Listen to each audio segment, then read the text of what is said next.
Lots of Red Sox news to go over today. Only one of them is positive.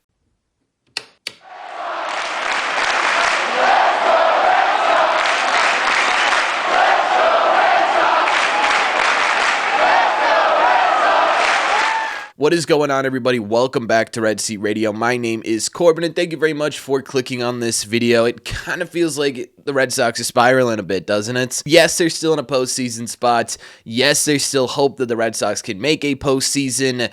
But man, oh man, it is just, there's not really many positive things to talk about with this Red Sox team. Conley early, that's a positive, but this offense, man, it's just like negative after negative after negative, and it's tough for me to sit here and find a way to create a positive video for you guys. So instead, we're just going to sort of lean into the negative. We're going to add a little bit of rain to our cloud above our heads in hopes that focusing on the negative will bring out the positive for the Boston Red Sox. But there is one positive thing I wanted to talk about, and that's Trevor Story, who's been a positive pretty long period of time here, and last night this steal right here marked the 30th steal of Trevor Story's season, which is the first time he's ever stolen 30 or more bases in a year in his age 32 season. That's pretty impressive if we're being honest, right? It's not because he's incredibly fast, it's because he's an incredibly smart baseball player. Last night, not only did Trevor Story set a career high in bases stolen, he also became just the second player in baseball history to steal 30 of those bases without being caught stealing. That's really impressive if you think about some of the prolific base stealers in baseball history, right? The only other player that's been able to steal 30 bases without getting caught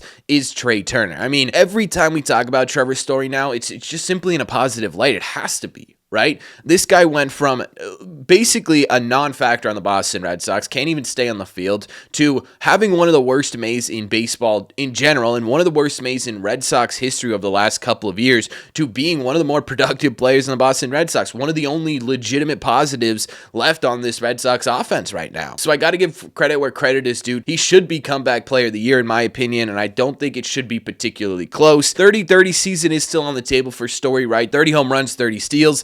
It is going to be pretty difficult, though. He's at 24 home runs. He needs 6 home runs, which doesn't sound like a lot, but you only have 11 games left. Essentially, what he's going to have to do is hit a home run every other game right now, and that would be a little bit difficult, but it'd also be kind of exactly what the Red Sox need, right? They're missing a whole lot of power in their offense right now, and Story just going on this absolute offensive tear to get himself to a 30-30 season could legitimately be the difference between the Red Sox and the playoffs. But speaking of missing power from this lineup, we got a whole lot of stuff we also have to talk about, and why the Red Sox are probably going to continue missing that power for a little bit now. But before we get into that, a quick word from today's sponsor. September is officially here, ladies and gentlemen, which means only good things if you're a sports fan. Not only are baseball playoffs right around the corner, but we're also celebrating the start of a new football season, which is why for the entire month of September, we are partnering with the DraftKings Sportsbook, because right now on DraftKings, new users bet $5 and instantly get $200 in bonus bets and $200 off YouTube Sunday NFL ticket. Sign up using DraftKings.com/RedSeat or through my promo code RedSeat to take advantage of this offer. With DraftKings' very user-friendly app, you can take your Sundays to the next level. Thank you very much to DraftKings for sponsoring this episode. Make sure to use code RedSeat. Please don't forget to gamble responsibly. DraftKings, the crown is yours. Let's get back to the video. I think it's officially time to start talking about Alex Bregman. I have been putting this off for a little bit, if we're being honest, because I thought, hey, it's Bregman, right? He's going to figure himself out at the plate. He's going to get some stuff done, and all of a sudden he's going to be back to what he was. And while I do still think that potential is there, and I do still think Alex Bregman's the kind of player that has the ability to go out there and really sort of switch things up on a dime, I think it's impossible to ignore that right now he's more of a hindrance than a positive on this offense. The stat difference between his first and second half is just kind of staggering. In his first 53 games with the Red Sox, it was a .298 average, a .380 on base percentage, and a .546 slug for a .927 OPS. He had 11 home runs, 18 doubles, and 35 RBIs. Now that he's come back, though, he's in a little bit of a different category. In his last 52 games, he's hitting just 251 with a 332 on base percentage and a 390 slug for a 722 OPS, over 200 points lower than his first 53 games. He also only has 6 home runs, 9 doubles, and 24 RBIs. September has been his worst month yet. He's hitting just 200 with a 254 on base percentage and a 309 slug. He only has 4 extra base hits and 55 ABs. It's just not what the Red Sox need right now. Now, there's a clear and obvious reason as to why Alex Bregman's playing the way he's playing since he's come back, and that's because he came back before he was fully healthy, right? He didn't get a rehab assignment. He took about a month less than he was supposed to come back from this injury. He hasn't been playing at 100% health basically since he made his return to Major League Baseball, right? And what that's doing is, one, it's going to limit his ability to hit for the power, right? If you don't have full strength in your legs, which is where most of your power comes from as a hitter, you're simply not going to have much power. But two, what this is doing is creating overcompensation in the rest of his body, right? If his quad, or I believe it was his quad, is still bothering him, he's making up for it in other areas, which is throwing off his swing. I would say he's probably at like 75% health right now on the field, which is just simply not an equation for a ton of success. The problem here is that the Red Sox need this guy. The Red Sox need Alex Bregman. This is their $40 million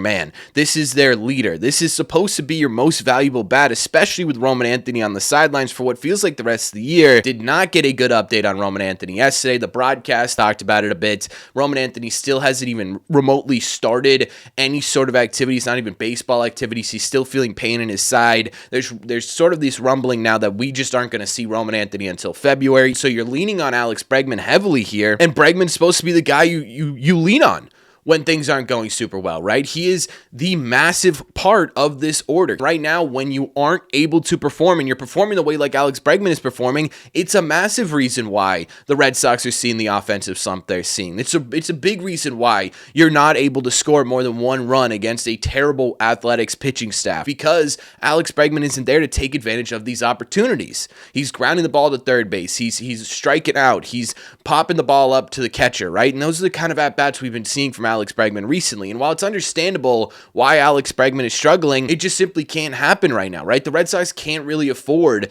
this guy to be what he's been over these last few games. I would say, 13 games in September, 52 games since basically the beginning of August, right? Things just can't be going like this for Alex Bregman for this team to be successful. And the biggest problem, in my opinion, is that you don't really have a solution to it.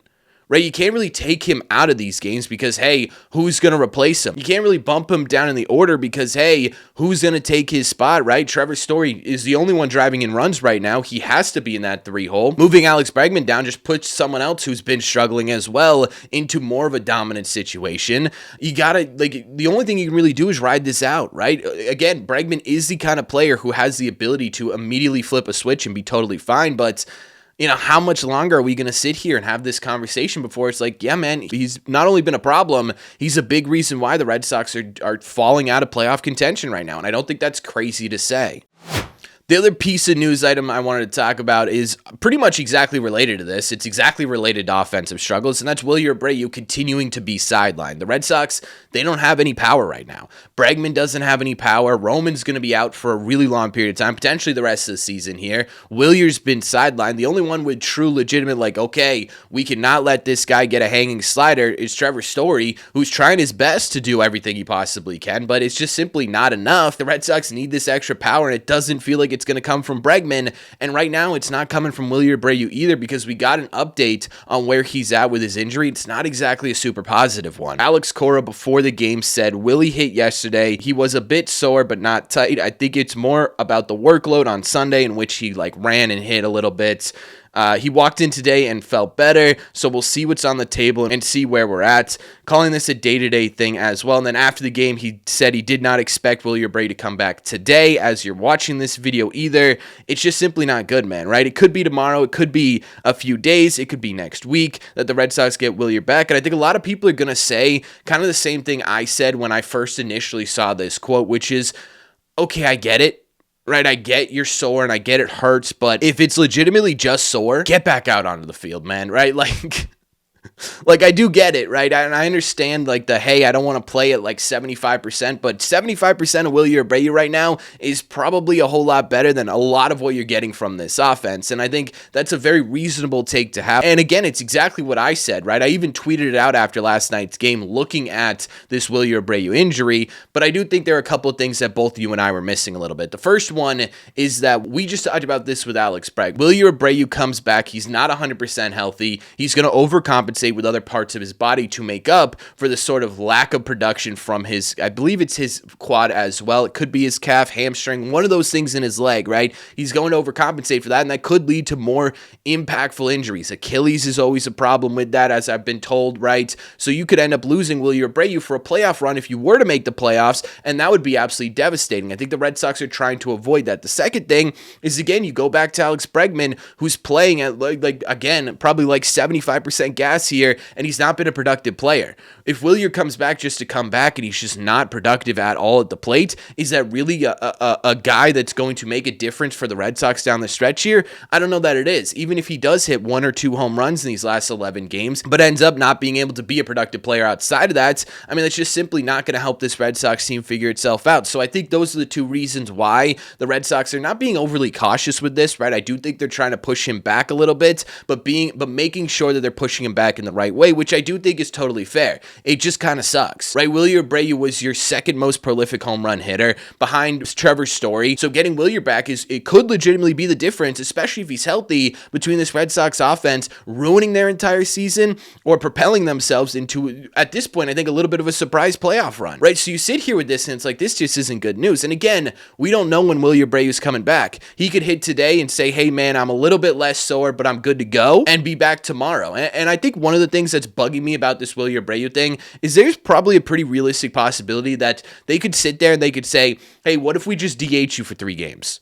Right? What if we just use you and DH you, and then as the soreness goes away, we'll start moving you back onto the field? But because they have Massa, they're sitting there saying, I don't know if we can do that. And that's what's driving me crazy, because Massa hasn't been very good either, right? I think I'd take a 70% Wilyer Abreu over a 100% Massa right now. So that's driving me crazy as well, but it's just not great news about Wilyer Abreu, that he's not getting better. He's just a little bit more hurt in a different way. I'll tell you what, guys, I knew this was going to be a stressful last few games for the Red Sox just because of the way they're constructed right now and all the injuries that they're dealing with and how the offense has been, but I genuinely didn't even after I said that it's going to be stressful, expect to be this stressed. I mean, I couldn't even sleep last night. This team is driving me up a wall, and I'm assuming they're driving a lot of you guys up the wall as well. The problem I think I have is that there's not really any solution, right? Calling Christian Campbell up, I don't know, fixes this offense. The real solution is you need to get Bregman going, you need to get Wilyer Abreu back, and it doesn't feel like either of those are going to happen in the very near future. The only thing that's going to be standing in the way of the Red Sox in the postseason right now is themselves. That's it. They're in full control of their destiny, and right now they're playing as a unit at about like 60% rate as to what they should be. And a lot of it has to do with these injuries, but a lot of it has to do with the performances of guys. I mean, Cedon's been miserable. Masataka Yoshida's been miserable. Duran hasn't been very good lately. Bregman hasn't been very good lately, right? That's 4 guys that just simply aren't playing well in the most pivotal point of the season. I don't know, man. I like the rain cloud is just sitting over my head. It's just festering there. You know, it really does feel like the season could be over right now. You lose your game to the Athletics. You're 2 games out of completely being out of the playoffs in general, but this is why this time of the year is so stressful. It's because if they win their next 2 games and the Guardians lose 1 or say they lose both of theirs, all of a sudden you're 4 games up in a playoff spot and you're sitting a bit more comfortable. Every single game means something right now, and every single game is going to determine what position or whether or not you're in the postseason, and this is just how it goes, right? We're going to be miserable, we're going to be happy, we're going to be miserable, we're going to be happy until this thing is said and done. So we'll see what happens, but not great news in this video. I apologize for that. Let me know in the comment section down below, what do you guys think? What do you think about the Bregman news? What do you think about the Wilyer Abreu news? And what do you think about Trevor Story? Let's give him some flowers as well. Let me know all your thoughts in the comments. As always, if you made it to the end of this video, do me a favor, make sure you guys have hit that subscribe button if you haven't already. If you're new here, we talk Red Sox content almost every single day. Also, make sure you guys have hit the like button on this video as well. It just simply helps out a ton. Best way to let me know you're enjoying the content. Thank you all very much for clicking on this one, and I will see you in the red seats.